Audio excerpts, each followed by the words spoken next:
all working fine. Pedals, what the fuck? Yeah. Here's your play.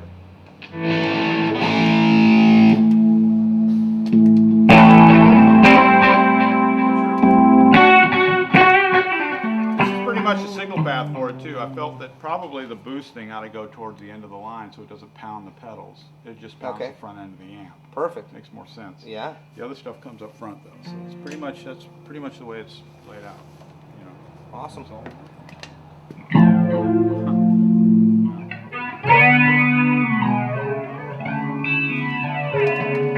that means also with all these things here, that leaves you with 4 switches for eventide control.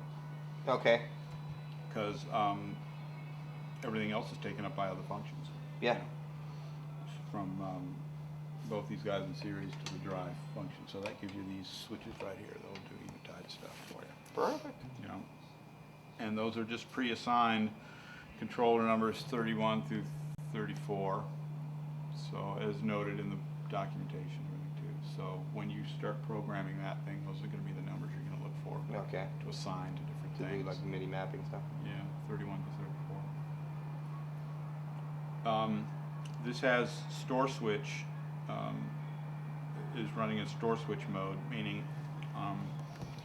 in order to update a preset, you need to hit the store switch because that what it does is it allows you editability and easy editability over so you won't overwrite presets. What I mean by that is, say for example, you come down here, preset 5 or preset.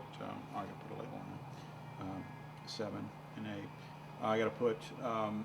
You pick an amp. You know, pick an effect. Let's just say it's that guy for laughs. And so the light flashes to show you that you edited that, right? There's a store switch right here.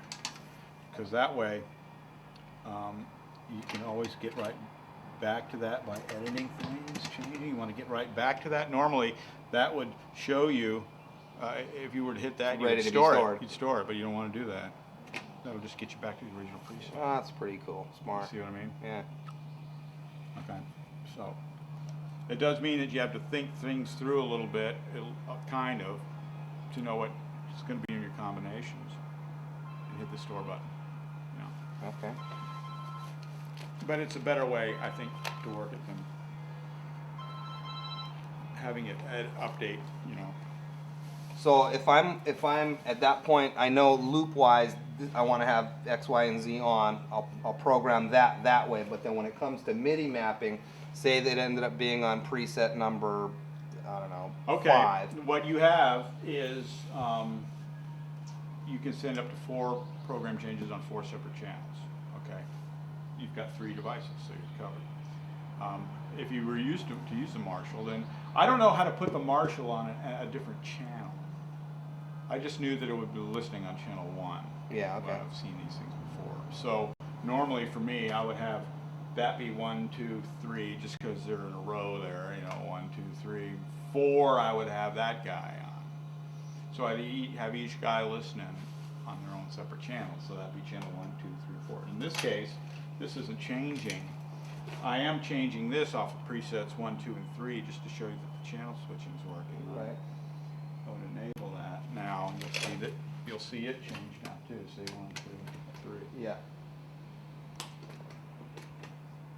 But that means the Marshall's changing at the same time. So if I would set the Marshall on channel 4, and then it would be independent of whatever's happening with the rest of the stuff. Okay. So that's all I got to do in here is change you have to program to Marshall. The Marshall for channel 4. Yeah.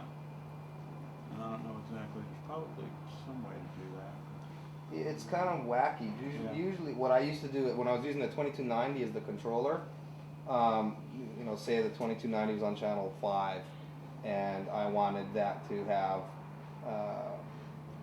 you know, I'd go in and MIDI map my stuff, you know, channel 5, you know, just whatever preset it was on. When I hit that, bring that one up. The Marshall control, whatever channel I was on here, I just walk up and hit whatever channel I wanted and hit store. Okay, so maybe channel then too it gets remembered that way. let's try it. Let's see. Let's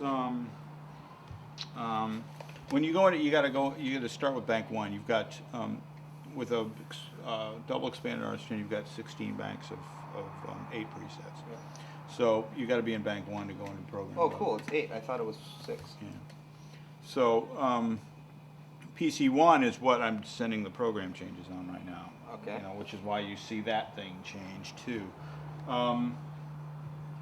Let me. I wonder. Make it 4. Yeah. But I want to turn these. I don't want these to come out and hit that thing as well. So what I'll do is. That's showing me bank 1 preset 1, sending a 1. I'm going to send a 0, 2. I'm going to send a 0 to clear it, and 3. I'm going to send a 0. So now I'm not sending anything anymore. You can see that thing's not changing now. Yeah. So now I'm going to go into PC 1, 2, 3, 4. As we see, that's sending on channel 4. You could change it if you wanted to. You don't have to. But then I'm going to go into here and send a 1, and then a 2, and then a 3.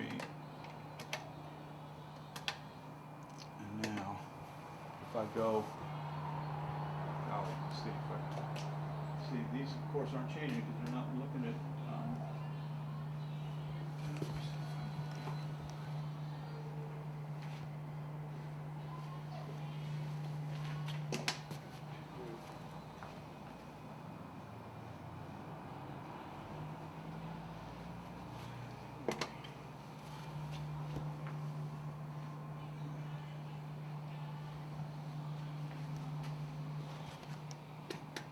No, see, it's not changing. I think to store the MIDI control thing, you have to hit the channel that you want it to be on when you select that preset and hit the store button. What do you mean? I just did, didn't I? Oh, you hit store as well? I didn't. I thought you. If I go here, I just sent a command. Wait, that would. Did that just change? No, it didn't. No. So I just sent the command to it to go to there and hit store, right? Yeah.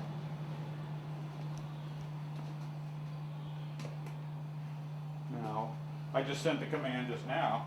So I'm guessing it's only gonna listen on that one channel then.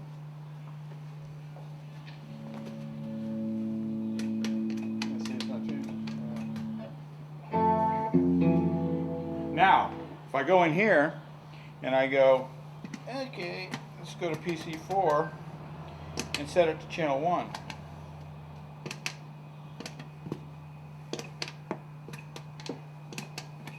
There. Now the 3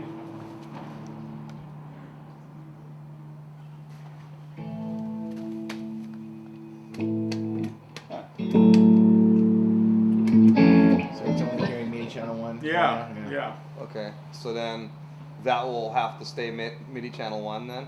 But there's As got to be a opposed way to to being able to record There's a on way it. to. There's got to be a way to change it. Yeah. I just don't know how. So if we can't, then Yeah, then you make. we'll just make it 2, 3, and 4. Yeah. I mean.